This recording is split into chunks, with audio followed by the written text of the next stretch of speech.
Many years ago, I was working at TriStar Pictures, and this was in the early 90s. We developed a script about a conservative African-American ambulance chaser attorney and the unlikely friendship between him and a affluent, white, closeted, gay lawyer who contracts AIDS. And that movie became Philadelphia.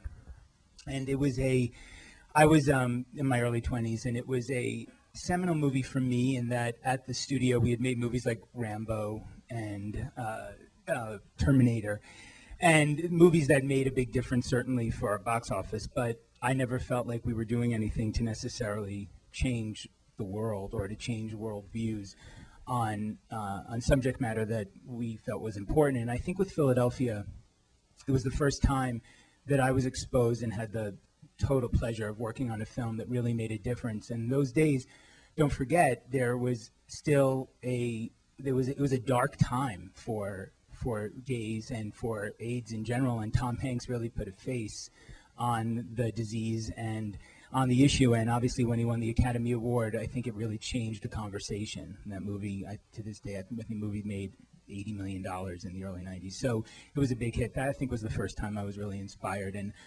imagine that there was a world where we could actually create movies that had box office opportunities and also could create some social change. Well, aside from the crush on Robbie Benson in One-on-One, probably the real meaningful one is when I was still in the closet as a student body president at Arizona State University when Making Love came out, and snuck into the Dollar Theater, because that's the only place it was playing, 5 times by myself, sat there by myself. And it really had an impact on me, and it really helped me move along my own continuum of coming out and self-realization. So that's what it would have to be. You know, that's I had so many answers to this question when I was coming up here, including Basic Instinct, just to kind of, get things going a little bit. But I did have the great good fortune. The first movie I really worked on, not as a producer, but really as a production assistant, was a film called Parting Glances. And that movie was, I was like 22 or 23 when I worked on it. I don't know if any of you have seen it or if some of you have seen it, but it was the first movie that I had ever seen that took place in a gay world after everyone had already come out. Like that part was dealt with. There were other things the characters were dealing with, and it really was.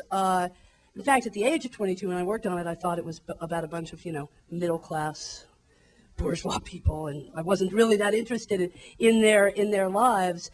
And its resonance has really amazed me. And the only other movie, because I'm last, so I get to go on a little bit, was Todd Haynes' first film, Superstar, the Karen Carpenter story.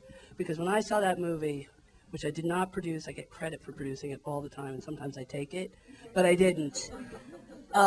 That movie really showed me how a movie could be so political and so entertaining and so devastating. And I still think it's one of the greatest things he's ever done.